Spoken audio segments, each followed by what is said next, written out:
We've already talked a little bit about temperature, so let's talk a little bit more about heat. What is heat?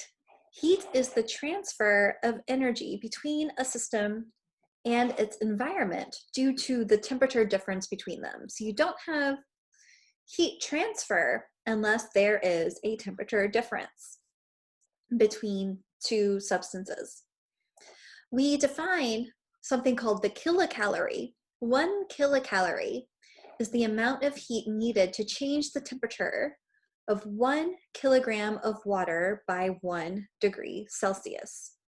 1 kilocalorie is equal to 4,186 joules. So a kilocalorie is a unit of energy. 1 kilocalorie is also the calorie on your food package labels. So when you look at the food package labels, you see that that granola bar was 230 calories. That's actually a kilocalorie, and each one of those is 4,186 joules. And pretty much every other part of the world, except for here in the United States, when you look at the back of food packaging labels, they're not going to give you the calories in that piece of food. They're actually going to give you the amount of energy stored in that food in units of joules rather than units of kilocalories like we're used to using in the United States. Now, okay, joule. We've been using this unit of joule. Joule is a person. The last name was Joule. Joule performed this experiment right here where he converted mechanical energy into heat in order to figure out something called the specific heat of water. Okay, so we have a tank of water here. There's 1 kilogram of water in here. We've got a thermometer that's going to take the temperature of this water. And we have a system through which we can apply mechanical energy. Mechanical energy is just like energy from motion, okay? So the specific heat of a substance is the amount of heat necessary or the amount of energy necessary to change the temperature of 1 kilogram of a substance by 1 degree Celsius. So how much energy does it take to increase the temperature of 1 degree Celsius of 1 kilogram of water? That's the specific heat. And so that's the experiment that Joule performed in order to figure out what is this quantity that we call the specific heat. For water, the specific heat is 1 calorie per gram degree Celsius, or 4,186 joules per kilogram degree Celsius. The relationship between the heat transfer, which here we're going to call Q, and the temperature change contains these factors here. So the amount of heat transfer that we can get is equal to the mass of the substance times its specific heat, the quantity unique for each substance, times the change in temperature. This figure illustrates our relationship between heat transfer, temperature, mass, specific heat. Okay, so here we've got some heat transfer to an object that has some mass, and we've changed the temperature delta T when we apply this amount of heat transfer, okay? You're gonna get twice the amount of heat transfer if you have twice the change in temperature. You're going to have twice the amount of heat transfer if you have twice the mass of a substance, but you're still increasing the temperature by the same amount. And we can have different amounts of heat transfer even if you have the same mass of a substance and the same change in temperature of the substance, but you have a different specific heat. The specific heat is essentially a quantity unique to a substance that tells you how much energy you need to add to it in order to change the temperature of some amount of mass of that substance. Here we're going to think about that definition of heat transfer in order to find the specific heat of an unknown substance. We are going to find the specific heat of a substance. We don't know what the specific heat is. We are going to devise an experiment to figure it out. We have a block, I'm going to call it M sub x. This is our unknown substance a block of an unknown substance with a mass of 125 grams or 0.125 kilograms with an initial temperature, T sub I, of 90 degrees Celsius. And it's going to be placed in a styrofoam cup containing 0.326 kilograms of water at a temperature of 20 degrees Celsius. So T initial of water is 20 degrees Celsius. T initial of our unknown substance is 90 degrees Celsius. The system is going to reach an equilibrium temperature of 22.4 degrees Celsius. So we're going to call that T final. So after sitting for a while, the temperature eventually reaches kind of a steady state, an equilibrium point, and we're going to call that 22.4 degrees Celsius, T final. Okay. What is the specific heat of our unknown substance if the heat capacity of the cup is neglected? We didn't neglect it whenever we were doing our lab about calorimetry, but we're going to neglect it here. In lab, we were using the specific heat of water as 1 calorie per gram degree Celsius because we were working in grams. But here, we're going to be working in kilograms. And so I'm going to use the specific heat of water as 4,190 joules per kilogram degree Celsius. What are we going to do to find the specific heat of our unknown substance? Well, we know that for any system, we can draw a box around our experiment. The heat lost by our warmer substance here as it cools off in the water has to equal the heat gained by the water as it's being warmed up by the substance at a higher temperature. And remember, we can find the heat lost or gained by a system that's equal to the mass of the substance times its specific heat times the change in temperature. So what we can say is that the heat that's lost by our unknown substance plus the heat gained by our known substance, that has to equal 0. So our heat lost by our unknown substance is going to be m sub x, specific heat, that was what we're trying to solve for, times its change in temperature. So I'm going to say T final x minus T initial x plus our mass of water times the specific heat of water times the final temperature of the water minus the initial temperature of the water. That all has to equal 0. Okay, so let's think about these temperatures. So the initial temperature of our water, that was 20 degrees Celsius. Okay. Our initial temperature for our unknown substance, that was 90 degrees Celsius. And then our final temperature here, that's the equilibrium temperature that they both come to in the end, and that's 22.4 degrees Celsius. Okay, and we know the mass of the water, 0.326 kilograms. We know the mass of our unknown substance, 0.125 kilograms. We know the specific heat of water, 4,190 joules per kilogram degrees Celsius. And the only thing we don't know here is the specific heat of our own unknown substance. So we solve this equation for the specific heat C sub x that I'm calling it here. So if we do that, we can move this term to the other side of our equal sign. So mxcx times T final x minus T initial x, that has to equal minus mass of the water, specific heat of the water, T final water minus T initial of the water. And again, we're trying to solve for the specific heat of our unknown substance. We have to divide both sides by this mx times the change in temperature.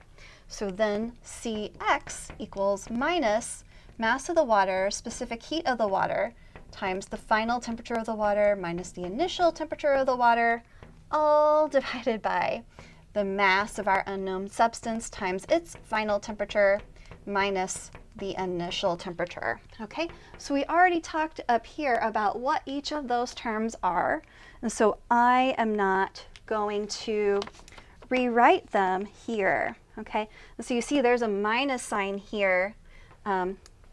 That's T final water minus T initial water. This quantity is going to be positive, but our T final X minus T initial X, that's this quantity right here, that quantity is going to be negative. So we're going to have a negative on top of a negative. That's going to end us with a positive quantity for the specific heat of our unknown substance, which is what we want.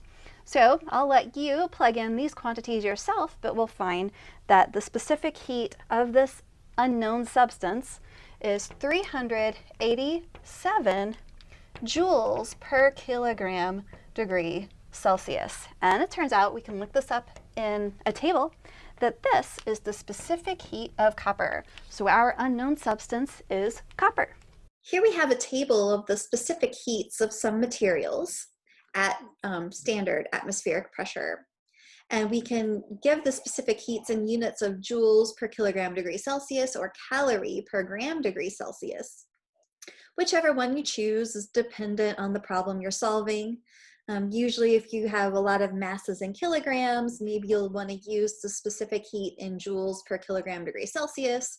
If you're using a lot of masses that are small and in grams, maybe you'd want to use the alternate quantities for specific heat in calories per gram degree Celsius.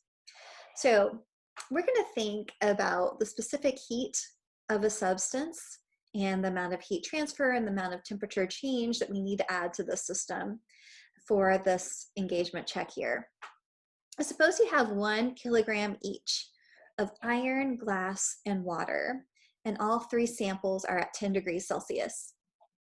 Rank the samples from least to greatest amount of energy transferred by heat, if enough energy is transferred so that each of those substances increases in temperature by 20 degrees Celsius. So you can use the equation Q is equal to mc delta T, C is our specific heat, in order to come to a conclusion about this. You can choose, so we've got 1 kilogram of the substance, so that's our mass. So maybe you want to use the specific heat here in the units of joules per kilogram degree Celsius when you're thinking about part A.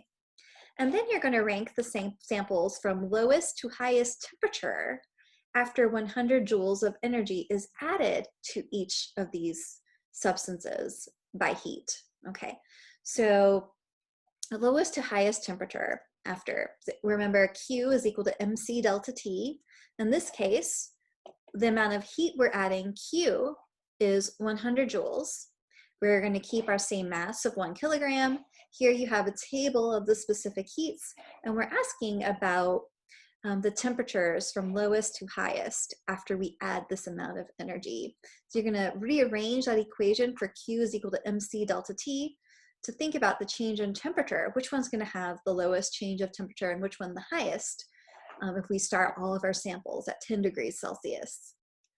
We know that matter exists in 3 primary states: solid, liquid, and gas.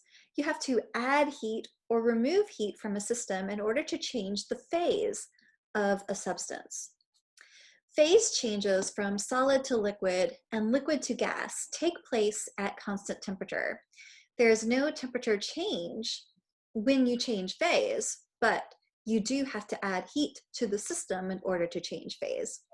So the heat that you have to add to a system in order to change its phase is equal to the mass of that substance times what we either call the latent heat of fusion or the latent heat of vaporization. You use the latent heat of fusion when you're changing phase from solid to liquid, and you use the latent heat of vaporization when you're changing phase from a liquid to a gas. This latent heat of melting or of fusion, or the latent heat of vaporization, is the heat per unit mass that you need to change the phase. Now, this graph here again illustrates this idea that heat must be added to a system to change the phase, but this heat does not change the temperature while you're changing phase. Okay, so here we've got the temperature of a substance, in this case water, on the vertical axis, and we've got the heat that you have to add to the system per unit mass during this process of taking our water from its solid phase to its gaseous phase. Okay, so here we're going to start with ice at minus 20 degrees Celsius. We have to add heat to the system in order to warm it up from minus 20 degrees Celsius to 0 degrees Celsius. Once we hit 0 degrees Celsius, we are going to be in a state where we are going to be adding heat to the system in order to change phase from ice to water. Now, while we change phase from ice to water, we're adding heat to the system, but we are not changing its temperature. Once that ice has been fully converted to liquid, then after that, the more heat that we add to the system, the more the temperature of the substance will increase until that substance, that water, reaches a temperature of 100 degrees Celsius. And once we reach 100 degrees Celsius, then we're going to start adding more heat. And as we add more heat, we're going to be changing that substance from a liquid to a gas. Now, as we keep on adding heat, we're changing the phase. But while we're changing the phase, we are not changing the temperature of the substance. Okay, so we have to add, we're adding a lot of heat here in order to change the phase from water to steam. That's water in its gaseous form, gas vapor, water vapor. But finally, once all of that water has been converted over to steam, now the more heat that we add to the system, the more we're going to change the temperature of our substance. Okay, so this figure is showing us that we can keep on adding heat to the system, but while we're changing phase, even if we're keeping on adding heat to the system, while we're changing phase, we do not change the temperature of the substance. Only once we're finished changing the phase of the system are we able to start changing the temperature of the system. Here's a table of the melting point and boiling point for a bunch of different substances. So the melting point is when you go from a solid to a liquid. The boiling point is when you go from a liquid to a gas. We've got that here for a bunch of different substances. Here we are for water. And then we also have the latent heat of fusion in both joules per kilogram and calorie per gram, and the latent heat of vaporization in both joules per kilogram and calorie per gram of a bunch of different substances. We're going to work through a problem where we're going to talk about heat transfer and phase change. At a party, we have 6 kilograms of ice at minus 5 degrees Celsius, and that's going to be added to a cooler holding 30 liters of water at 20 degrees Celsius. What is the temperature of the water when it comes to equilibrium? So our ice is going to melt and it's going to come to some final temperature that's warmer than the initial temperature of ice. Our water is going to cool off. It's going to come to some final temperature that's less than where it started. Okay? And in order to solve this problem, the sum of all the heat lost and gained in our system has to equal 0. Okay, so we have four different parts of our problem where we're either going to lose heat or gain heat. So here we have the heat required to bring our ice up to 0 degrees Celsius just before the phase change. So we've got 6 kilograms of ice. It is initially at minus 5 degrees Celsius, and we're going to warm that ice up to 0 degrees Celsius. Okay?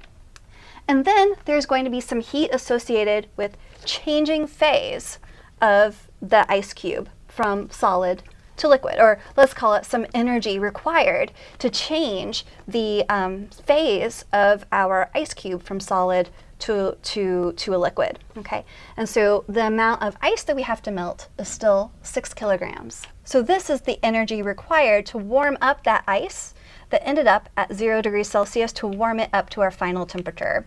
So the mass there will be 6 kilograms. And we're going to start with its initial temperature at 0 degrees Celsius. Its final temperature is going to be our equilibrium temperature of the system. And then our water. So our water, we had 30 liters of water. 1 liter of water has a mass of 1 kilograms. So 30 liters is 30 kilograms here. And that water is starting with an initial temperature of 20 degrees Celsius, and it's going to end at some temperature, final equilibrium temperature that we're going to call T. The energy required to bring our ice from -5 degrees Celsius to 0 degrees Celsius, that'll be the mass of our ice times the specific heat of ice times the final temperature minus the initial temperature of our ice, taking our ice from -5 degrees Celsius up to 0 degrees Celsius, okay? And then the energy required to change phase of our ice from solid to liquid, that energy required is the mass of the ice times the latent heat of fusion for water. The energy required to bring our mass that was once ice up to the equilibrium temperature is going to be the mass of the ice times now the specific heat of water, because we've melted that ice and now it's in its liquid phase, times the change in temperature. So we'll end up with our equilibrium temperature minus the initial temperature, which was 0 degrees Celsius. So again, we changed phase of that ice from solid to liquid here. And then as a liquid, it's going to start out at 0 degrees Celsius, that 6 kilogram mass, and then it's going to end up at some final temperature. And then we've got to have the heat that is lost by the water, that 30 liters of water, as it reaches the final equilibrium temperatures. It's going to lose heat because of that ice that's added. It's going to cool it off. So we've got 30 liters of water. 1 liter of water is has a mass of 1 kilogram, so 30 kilograms of water.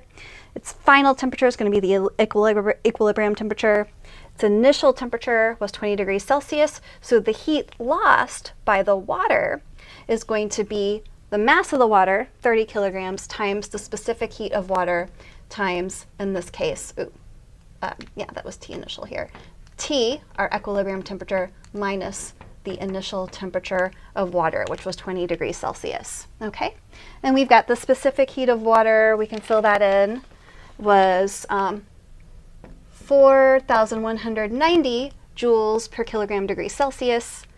4,190 joules per kilogram degree Celsius. Specific heat of ice was 2,090 joules per kilogram degree Celsius.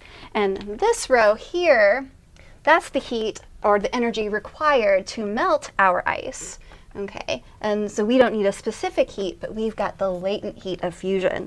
And the latent heat of fusion for water is 3.33 times 10 to the 5 joule per kilogram.